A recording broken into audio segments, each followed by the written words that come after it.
hellohungary.hu. Hello új élmények!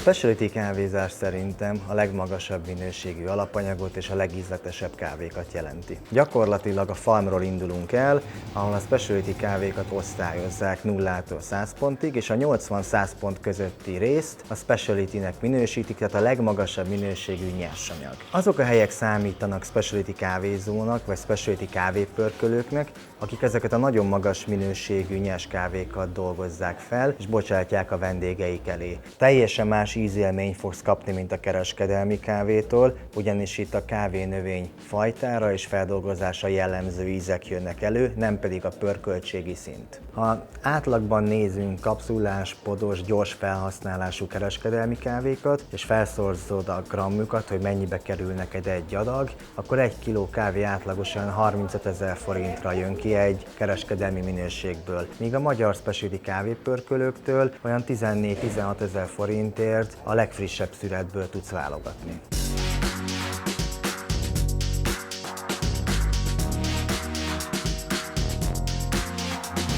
Egy elég nagy vendégkör jelent meg, akiknek iszonyatosan fontos a minőség, és nem csak a kávéban, hanem ámblok a gasztronómia egész területén. Az utóbbi pár évben egyre nagyobb népszerűségnek örvend maga a specialty, illetve az excellent minősítésű kávék világa. Enre az is a bizonyíték, hogy egyre több specialty kávézó nyílik meg hazánkban. A kávézókban nagyon fontos, hogy minél jobb alapanyagokkal dolgozzanak, de nem csak erre fektetnek igazán nagy hangsúlyt, hanem ámblok a termék portfóliójukra is. Közelebb tudják hozni magához a végfogyasztóhoz a kávépörkölőket. Fontos azt is megemlíteni, hogy mikor bejön egy vendég egy kávézóba, akkor rákérdez, hogy oké, most mégis milyen kávét iszom. Elmondjuk neki a feldolgozást, elmondjuk neki az alapízjegyeket, honnan származik, de el tudjuk mondani, hogy amúgy ennek a pörkölőnek ahonnan származik ez a kávé, mi a filozófiája, kik dolgoznak mögötte, mióta csinálják ezt. Ez szerintem egy nagyon fontos tényező.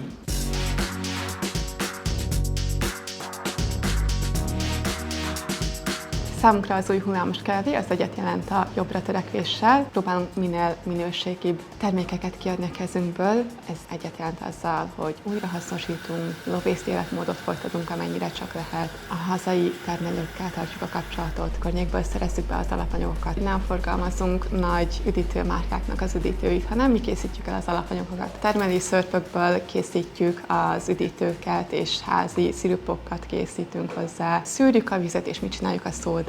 Tejünk például növényi tejből készül, ezt mi keverjük ki, hogy inkább hasonlítson egy hagyományos tejízéhez, és úgy lehessen vele dolgozni. Nálunk mindegyet jelent azzal, hogy minőséget adunk ki, és próbálunk odafigyelni a környezetünkre és a fenntarthatóságra is. Kezdve a termelői alapanyagoktól az újrahasznosítás, a low waste felé megyünk, és próbálunk igazából egy jobb világ felé menni, csak a kávéval.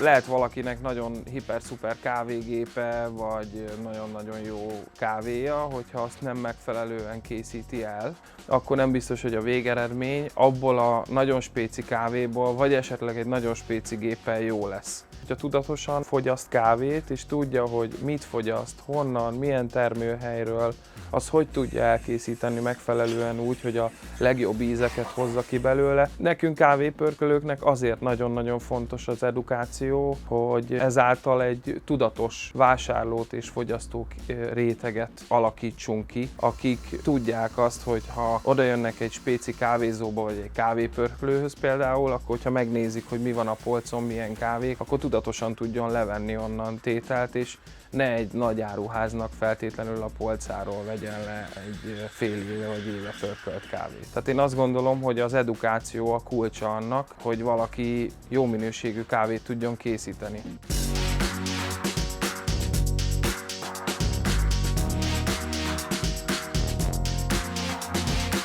Kávépörkölés az egész kávékészítés folyamatának egy nagyon izgalmas fázisa, ugyanis ez határozza meg azt, hogy azokból a gyümölcsökből és azokból a magokból, amik hozzánk kerülnek, mi tud eljutni a csészéig. Hiszen ezzel nyitjuk ki gyakorlatilag a nyers magokban található aromákat. Ez fogja aztán meghatározni, hogy hogyan fogunk később a következő fázisban, az elkészítésben hozzányúlni az adott kávéhoz. Legnagyobb szerencsénkre egy olyan világban élünk már, ahol az otthoni kávékészítésnek is számtalan módja van, úgyhogy ezek az a fantasztikus kávék, amiket a világ különböző pontjairól össze tudunk szedni, ezeket a legkülönfélebb módokon tudjunk kikísérletezve elkészíteni.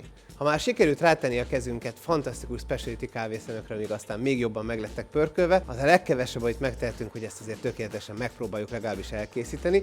Itt is rengeteg variációnk van, mégis talán 3 olyan elkészítés van egy otthoni környezetben, ami viszonylag könnyen, mégis játékosan össze tudjuk rakni a kávéitalunkat. Az egyik legegyszerűbb és legkézenfekvőbb természetesen az espresso, ahol rengeteg paraméterünk van. Ezt követi talán a filter, aminek egyre nagyobb divatja van manapság, és rengeteg variációs lehetőség, és természetesen ott van a jobb bevált kotyogó is. Ezek közül bármelyiket is választva, a szürfész használatát szem előtt tartva, igazából már csak a mi kreativitásokon múlik, hogy ezekből a jó alapanyagokból mennyire isteni finom kávékat készítünk otthon el magunknak.